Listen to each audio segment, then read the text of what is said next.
नमस्कार, news lab में आपका स्वागत है। मैं आपके साथ रविंद्र कुमार इनसे संवाददाता और मेरे सहयोगी प्रजापति छोटिका सलूसिया से।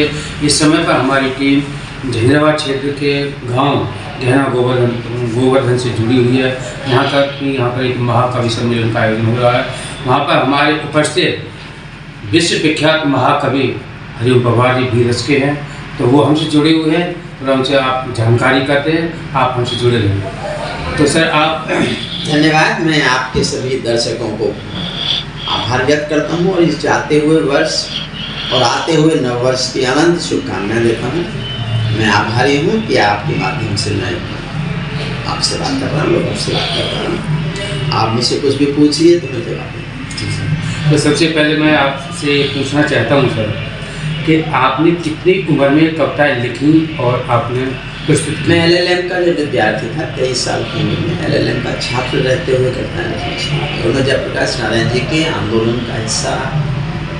तो मैं जयपी के जयप्रकाश नारायण के आंदोलन की कोख से पैदा हुआ कवि, क्योंकि मुझे आंदोलन ने जन्म दिया तो मेरी कविताएं भी आंदोलन से संबंधित रहीं सारी। हिंदी का बहुत बड़ा ज्ञाता मैं कभी था नहीं, तो आज भी नहीं हूँ। हिंदी मैंने कभी पढ़ी नहीं, तो अभी भी नहीं पढ़ी। मेरी भाषा, मेरा विषय कानून रहा। मैंने कानून अंग्रेजी में पढ़ा और 40 साल तक अंग्रेजी में पढ़ाया जी। तो मैं हिंदी का कवि संयोग से, तो संयोग का कवि जैसा होता है ऐसा ही हूँ। तो सर इसका श्रेय किनको देना चाह रहे हैं? कवि होने का श्रेय जी श्रद्धेय कृष्ण जी, हमारे वीर रस के बड़े कवि थे। मैंने उनको सुना था जब मैं मेरठ पढ़ने गया था किसी कवि सम्मेलन में, तो मुझे उससे बहुत बहुत प्रभावित हुआ और आंदोलित रहा कई दिन तक कि मुझे कवि बनना चाहिए, ऐसा लिखना चाहिए, कवि बनना चाहिए। मैंने पहली कविता उनकी कविता की नकल पे, जैसे उन्होंने लिखी थी उसकी नकल में कविता। तो मुख्य श्रेय तो मैं श्रद्धेय कृष्ण जी को देता हूँ, जो बड़े कवि थे, बहुत बड़े कवि थे। पिछली बार सुनता थे हम थोड़ी श्रद्धांजलि देता हूँ। और मंच पर ले जाने का पहली बार का श्रेय हमारे श्रद्धेय लेखिका सुमन जी को। मंच पर ले जाने का श्रेय में श्रद्धेय लेखिका सुमन जी को।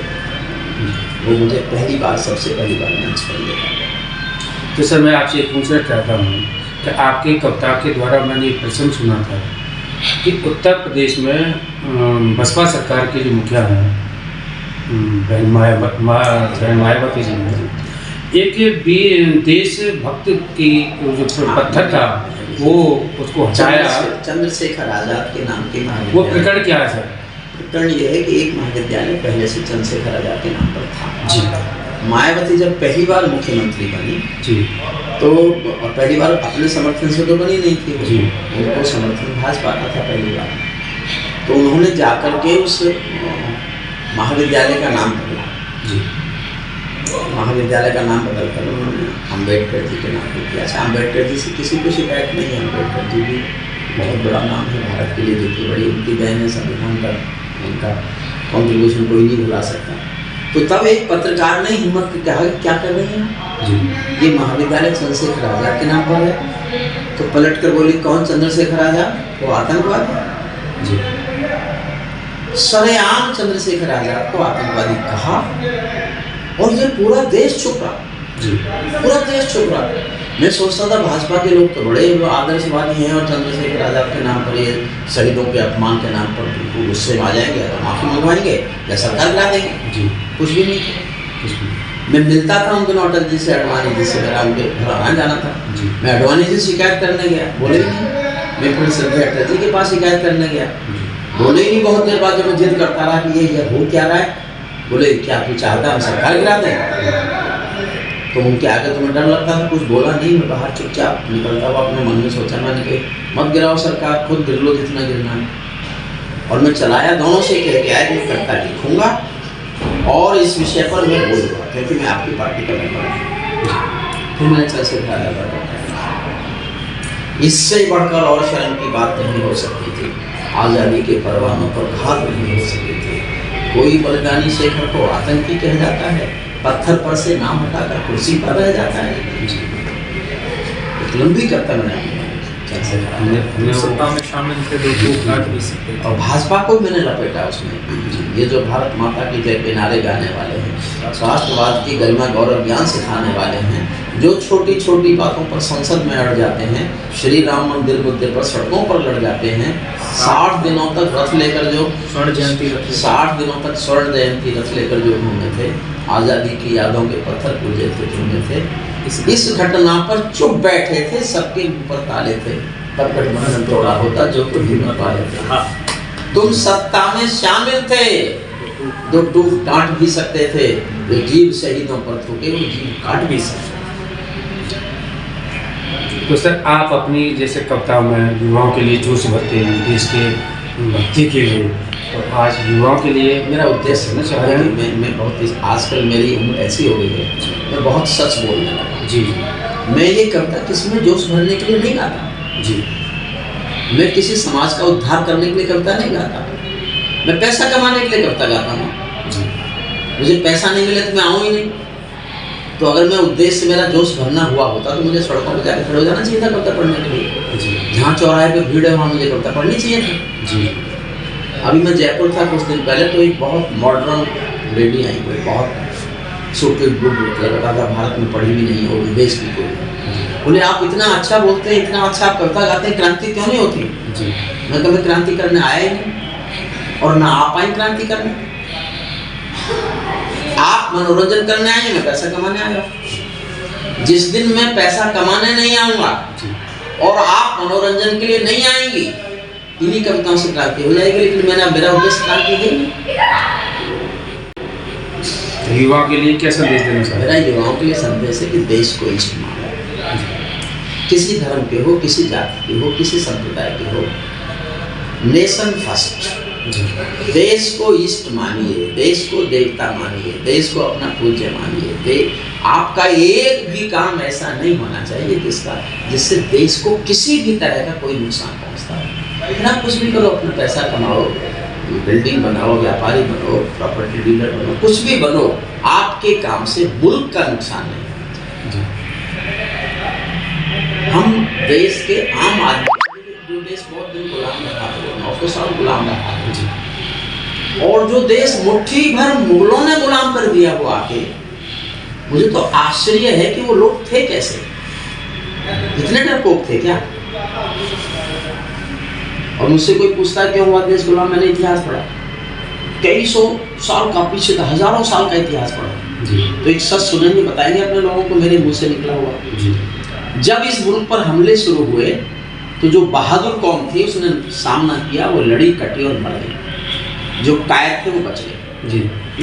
फिर कुछ दिन बाद फिर हमला हुआ, जिनके खून ने फिर जोश मारा, उन्होंने मुकाबला किया, लड़े, कटे और मर गए। जो और डरपोक थे वो बच गए। उसके बाद फिर हमले हुए तो जिनमें थोड़ा बहुत भी जोश बचा था, उन्होंने खड़े होकर मुकाबला किया, कटे, लड़े और मर गए। जो बहुत डरपोक थे वो बच गए। हम उन बचे हुए डरपोक लोगों की संतान,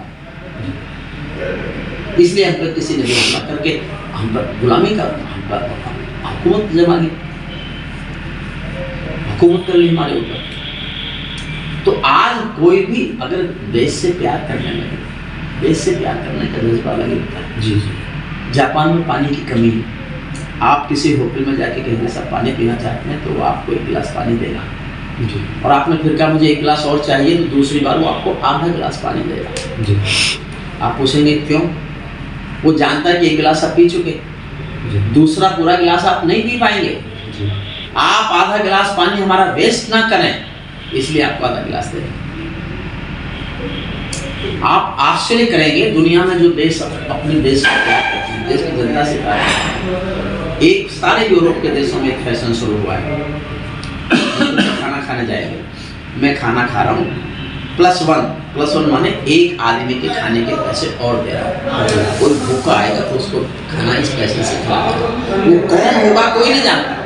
कोई कहता है +5 लोगों के और पैसे और छोड़ दिया, वो 5 गरीबों को खाना खिला देगा। आप इस देश को ये उम्मीद करते, तो होटल वाले ही बता देगा मेरे पास तो है नहीं कोई जाके वहाँ गरीब पूछते कोई एक्स्ट्रा किसी ने जमा किया है, कोई भूखा है।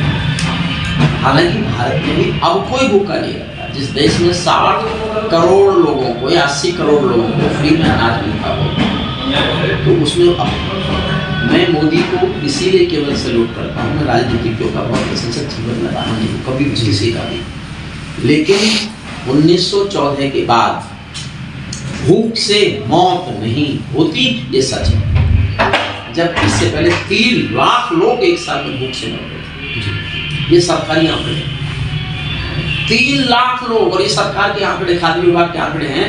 जितना अनाज 3 लाख लोगों को भूख से मरने से बचाने के लिए चाहिए, उतना तो चूहे नष्ट करते हैं। हमने चूहों से बचाव नहीं किया अपने देश के खाद्य पदार्थ। अब कम से कम मुझे ये तसल्ली है कि कम से कम सरकार ने इतना तो किया हो भूख से मरने के लिए। तो मेरा आखिरी आपसे सवाल है, मैं थोड़ा सा आपके परिवार के बारे में जानकारी देना चाहता हूँ।